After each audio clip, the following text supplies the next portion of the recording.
साहब इस वक्त वो जब जाएंगे उसके ऊपर परफॉर्म ऑटोमेटिकली हमारा अच्छा हो जाता है। किसी को बोलने की जरूरत नहीं ऐसा करिए, क्योंकि उसमें इतना भाव, इतना इमोशन, नटखट हो या सैड हो, हर किस्म का गाना उन्होंने इतना सुंदर गाया है।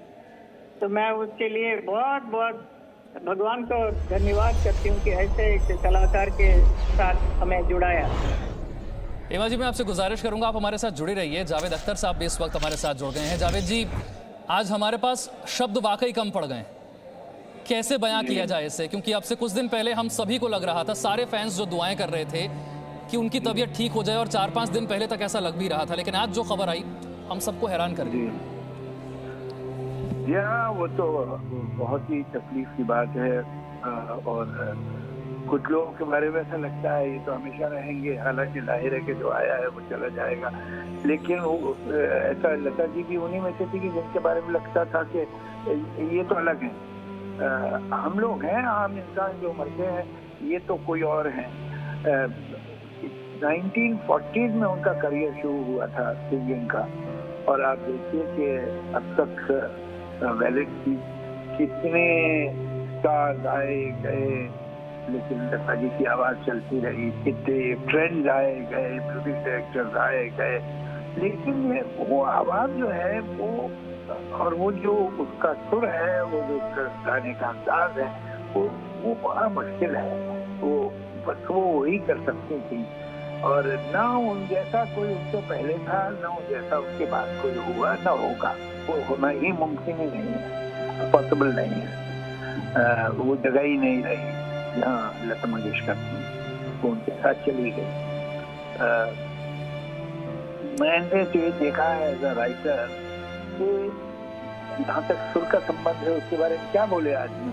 तो बड़े बड़े जो सिंगर थे क्लासिकल के, वो भी उन्हें मानते थे। बड़े गुलाम अली खान ने उनकी तारीफ की है, पंडित जसराज ने उनकी तारीफ की है, तमाम लोगों ने जो भाई सुर जो है इनकी सुर की तारीफ की।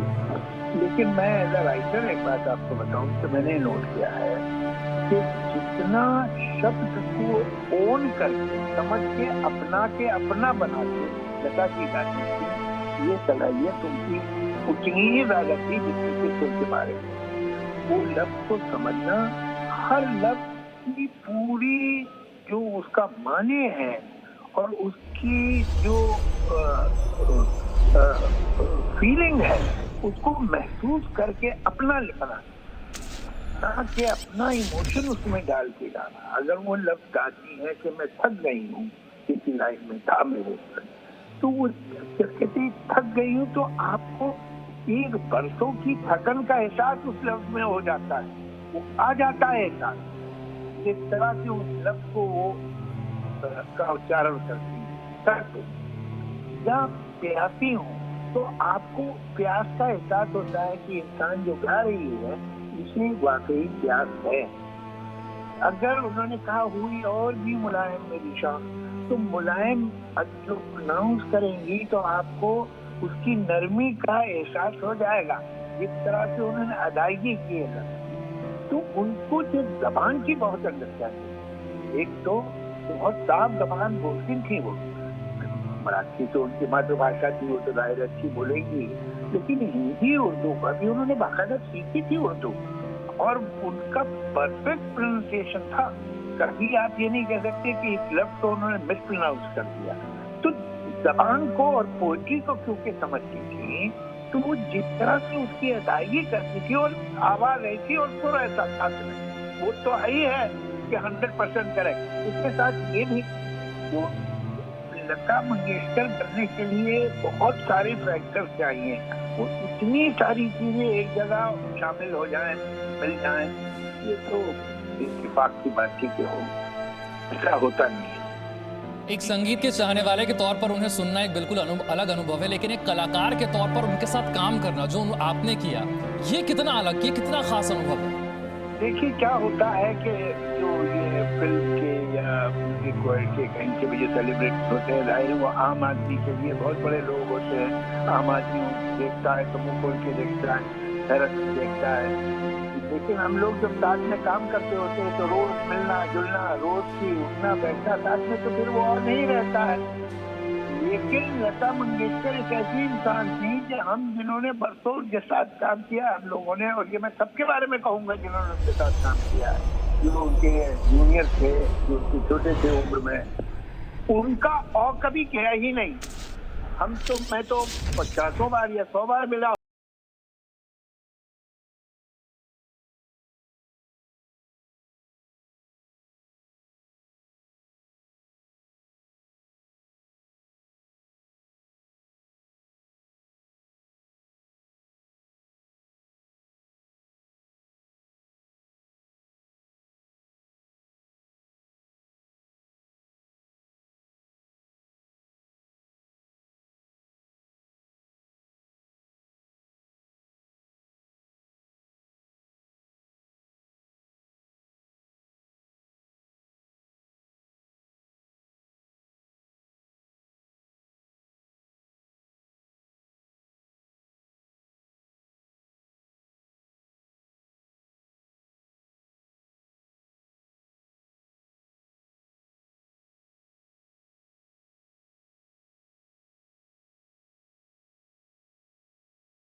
वो लोग बहुत नज़दीक थे, मेरी वाइफ, मेरी बेटी और मेरा बेटा स्पेशली, ये लोग बहुत नज़दीक थे। और इन्हीं की वजह से मुझे भगवान ने मौका दिया लता जी के साथ कई साथ गुजारने का।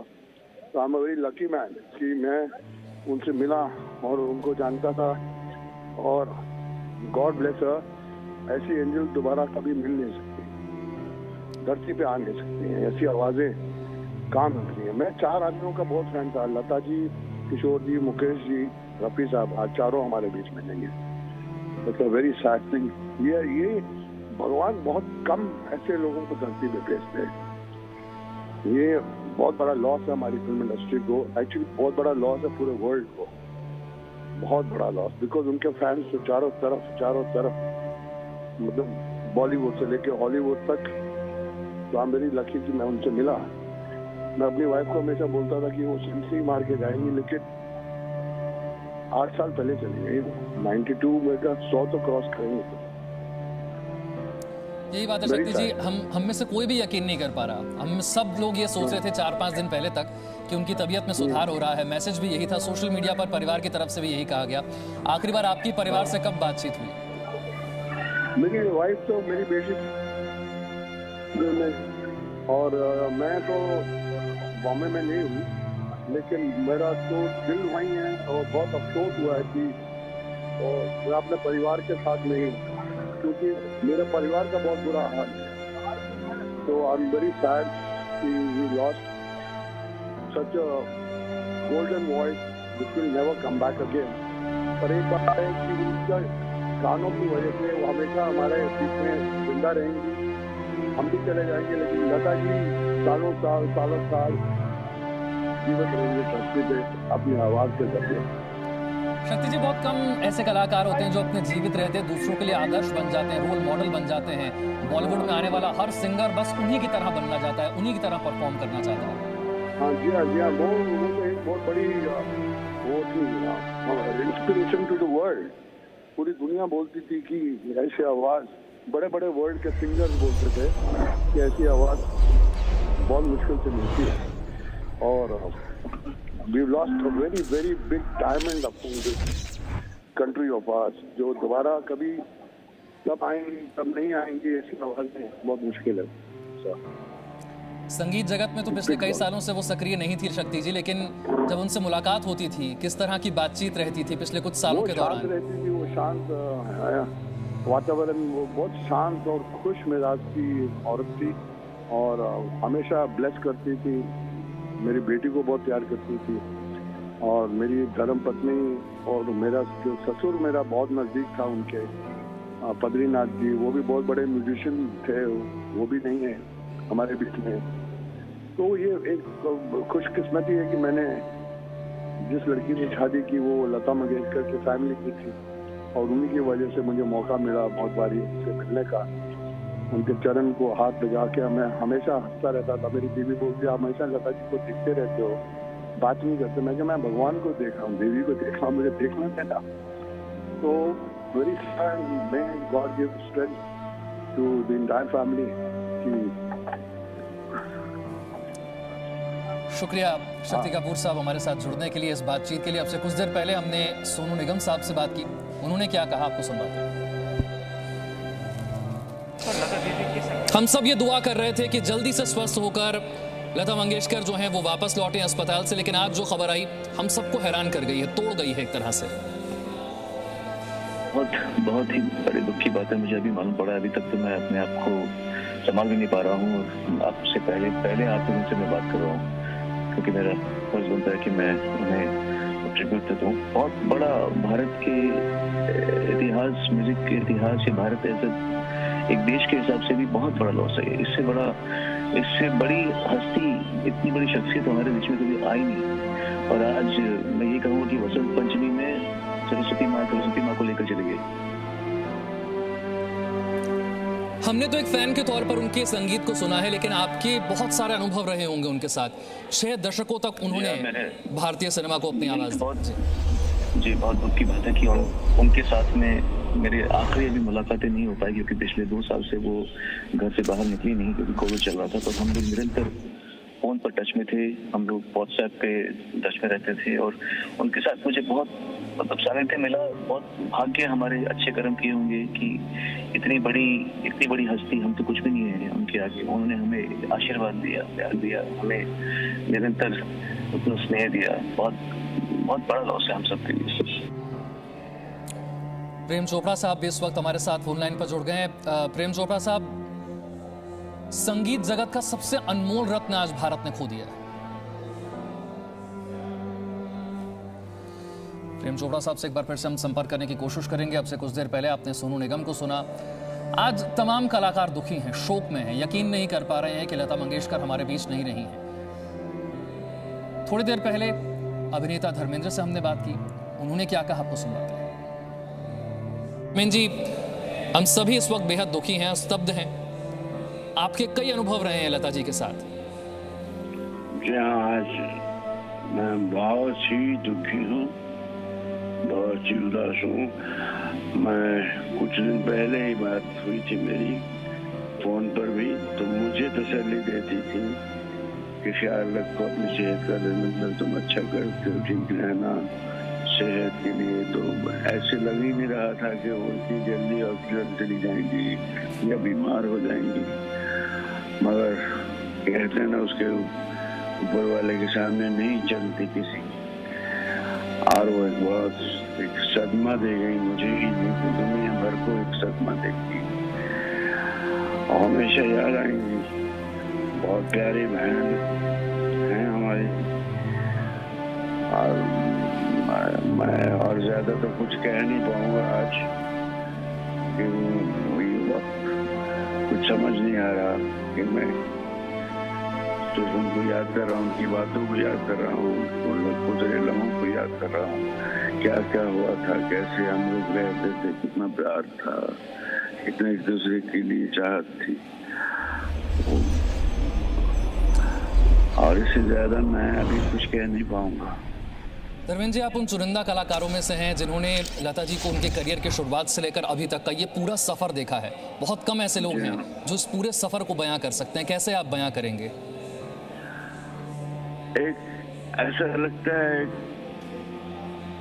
बहुत ही ऐसा रिश्ता अचानक हाथ छोड़ गया, जिससे सांसें भी चलती थी, जिससे जोश भी आता था, जिससे होश भी रहती थी, जिससे प्यार भी आता था, जिसमें सीखने को भी मिलता था। वो एक ऐसा रिश्ता अचानक चला गया।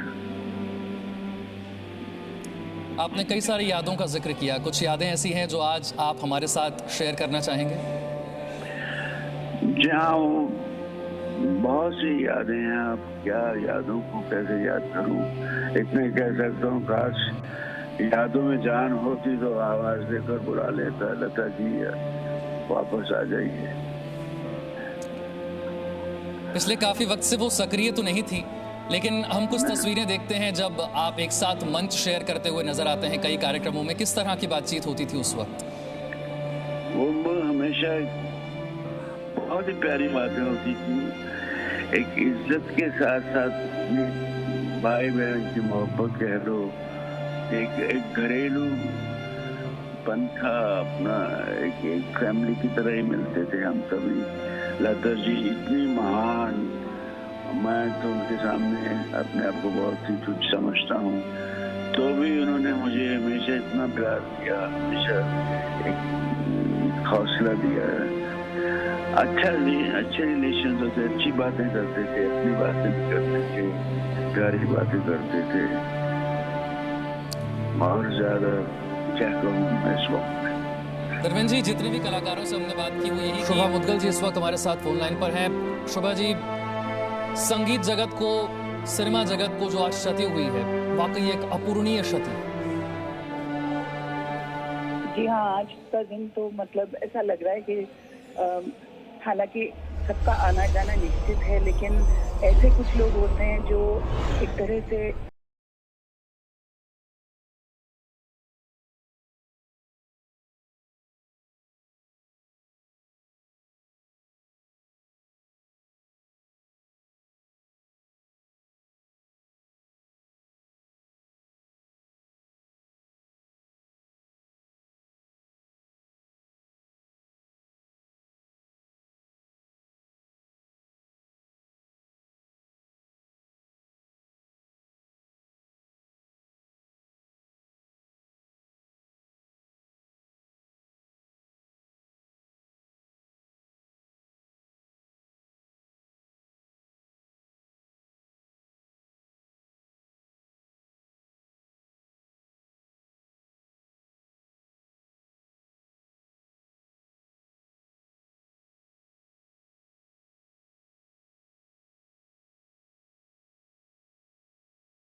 कि जिस प्रकार की स्वर की शुद्धि, जिस प्रकार की भक्ति, जिस प्रकार का भाव, चाहे वो स्नेह का भाव हो, चाहे वो वात्सल्य का भाव हो, चाहे वो रोमांस हो, जिस तरह से सुर, ताल और भाव को उन्होंने अपने गाने से दर्शाया।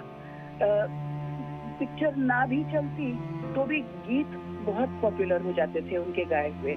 तो इस प्रकार का कलाकार जिसने स्वर, ताल, भाव सब समझ लिया, अनेकों भाषाओं में गाया, जो उनकी मातृभाषा नहीं थी वो उसमें भी उन्होंने गाया। ऐसी कौन सी भाषा थी जिसमें उन्होंने नहीं गाया हो?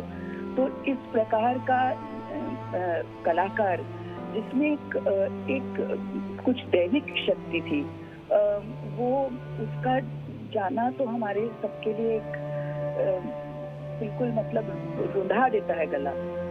इस प्रकार की उनकी सिद्धि थी। कोई कलाकार ऐसा जो अपने जीवन के माध्यम से इतना अच्छा संदेश दे? आप खुद एक कलाकार हैं, क्या बात जिसकी सबसे ज्यादा आप सराहना करती हैं? उनकी कला की तो सराहना मतलब वो तो कहने की बात ही नहीं है, वो तो हम सब उनके भक्त, उनके गायन के भक्त थे। लेकिन एक और चीज कहना चाहूंगी कि उन्होंने कलाकारों के जो अधिकार, उनके जो राइट, उनके जो हक हैं, उनके लिए भी उनको खड़ी हुई और उन्होंने सबसे पहले ये कहा कि जो कलाकार अपना स्वर देता है किसी गीत में, उसके भी अधिकार, उसके भी राइट्स होने चाहिए और उसे रॉयल्टी मिलनी चाहिए। और ये उनका जो उन्होंने स्टैंड लिया था, ये कलाकारों के हित में था। तो कलाकारों के हित को सोचने वाले कलाकार कम होते हैं। उन्होंने अपने इस स्टैंड से कलाकारों का इतना मतलब उन्होंने लाभ उनके लिए हुआ कि ये भी एक बात उनकी प्रशंसनीय भी है और कलाकारों को भी सोचना चाहिए कि जिस प्रकार उन्होंने कलाकारों के अधिकारों के लिए संघर्ष किया, तो हम सबको इस विषय में भी उनको नमन करना चाहिए। एक गीत ऐसा गाना जो लोगों को याद रह जाए। लता जी तो 36 से ज्यादा भाषाओं में 1000 से ज्यादा फिल्मों के लिए गीत गाए, 6 दशकों तक सक्रिय रही। ये किस स्तर का समर्पण है संगीत के प्रति?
कि कितना कुछ उनसे सीखने को मिलता था जब उनके साथ काम करने का मौका मिलता था। उन तमाम कलाकारों को आज आप सुन रहे हैं जिन्होंने लता जी के साथ काम किया। जावेद अख्तर साहब जिन्होंने उनके लिए गीत लिखे, हेमा मालिनी हो, धर्मेंद्र हो, जिन्होंने उनके गाए गानों पर परफॉर्म किया, वो सभी अपने आप को सम्मानित महसूस करते हैं कि इन्होंने उन फिल्मों में काम किया जिनमें जिन गानों को लता मंगेशकर जी ने अपनी आवाज़ दी। Presenting B News app, available on Google Play and App Store. Download it now.